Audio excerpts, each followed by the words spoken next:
If you've stumbled upon this video after scouring the internet for more content on the 2025 hit film Weapons, well done. You made it to the depths of independent, art-centric YouTube, and I appreciate you taking the time to consider my perspective on this film.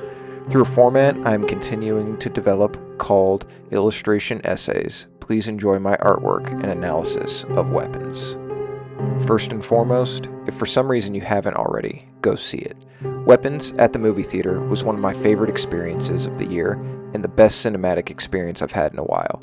Sinners was great, but I knew too much going in. With Weapons, I knew next to nothing other than there was going to be a missing classroom of students, and I was so happy I went in that way. Now let's get to some analysis and explain why there's some Nightreign illustrations on the screen. Almost instantly after Weapons was released, I saw a flood of YouTube videos talking about 1. Its magnificence, and 2. Its relationship to alcohol and alcoholism. While this was self-evidently presented in the film as a core theme and narrative plot point, I think it runs deeper. To make my case, let's look at the opening scene. There are myriad opinions on the storytelling technique of voiceover narration being used in film. Some think of it as a cop-out, some think of it as purely economical storytelling, but I submit it is nothing more than a tool, and tools can be used correctly or incorrectly. In the case of Weapons, it is more than used correctly. While the child is narrating our central mystery, visuals of a police station flash on screen. Alex, the only kid from Justine's class who hasn't gone missing, is handed a Coke during his interrogation, and Justine is handed a bottle of water. These two objects jump off the screen due to the blood-red saturation of the Coke can and the translucence of the water bottle being highlighted through overhead lighting. These two liquids build the foundation for the case of manipulation and control as the central construct of the film. Offering you something to drink is common during police interrogations and investigations, and the motives behind this are not rooted in sheer kindness. This legal workaround offers the authorities the chance to collect DNA, fingerprints, and possibly set the tone for further conversations with a symbolic gesture of provision and cooperation.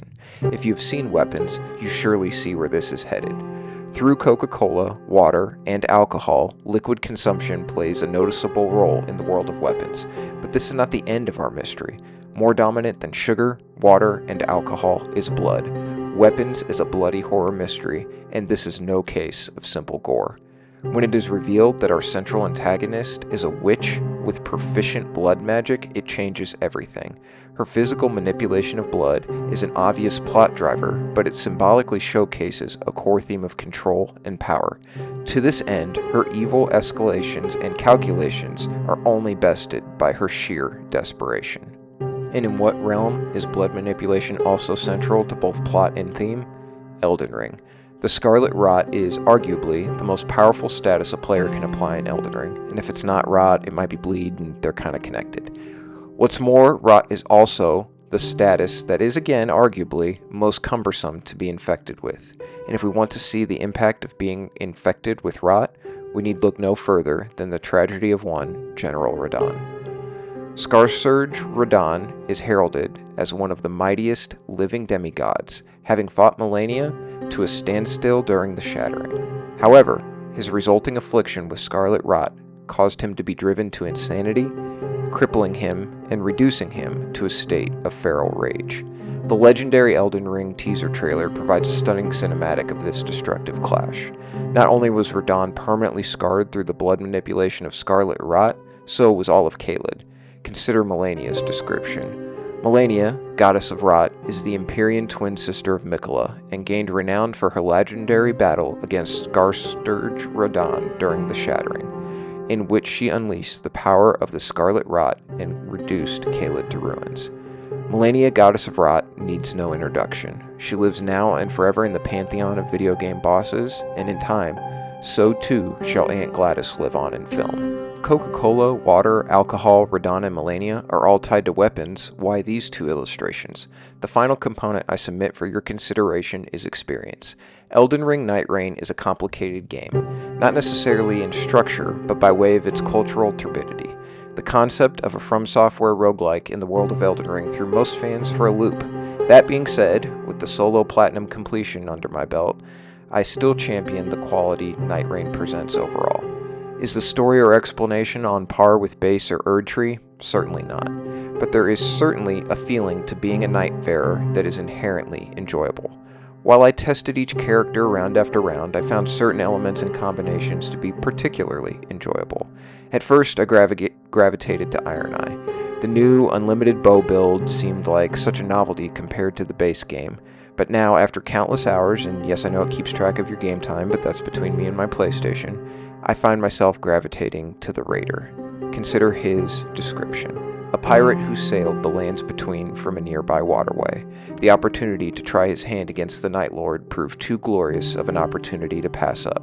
Boasting high HP and strength, his poise allows him to stand firm against moderate attacks and flatten opponents with vigorous offensives. And look, I've never been one for pure strength builds, but something about the double colossal Great Axe setup is super satisfying in the world of Limveld.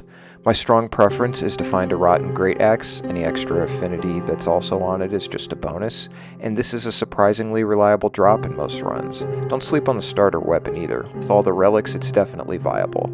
On top of the sheer flow-inducing gameplay joy of relentless jumping, a double colossal Great Axe swing are its visuals. For now, I prefer the catalog of Raider's skins strongly over any other character. Specifically, the Dawn and Dusk set are particularly appealing.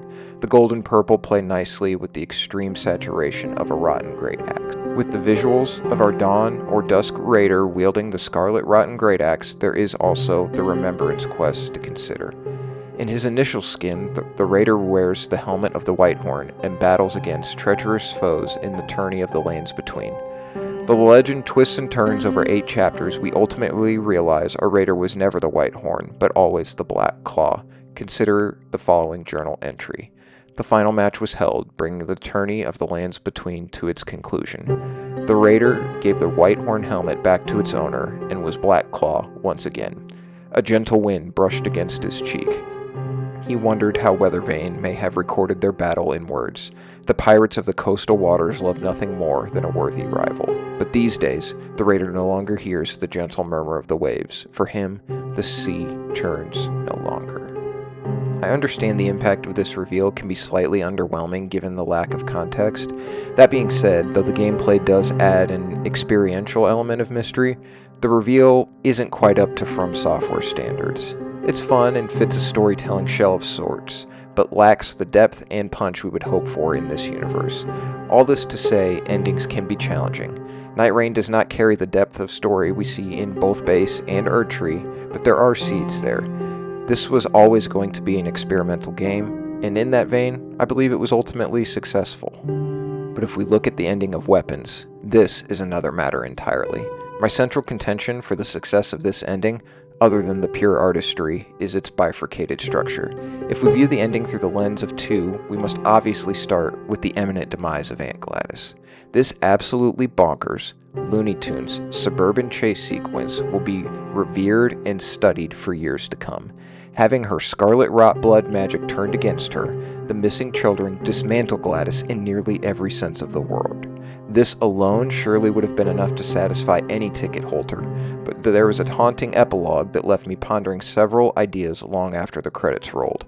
As a distant call-out to the narration at the beginning of the film, our child narrator returns to say, all the children were finally returned to their homes, and in 2 years since the incident, some have even begun to speak again. Simple, effective, and gut-wrenching, the story was not an isolated incident. These characters live on. They persist, the community forever changed by the liquid manipulation of Aunt Gladys.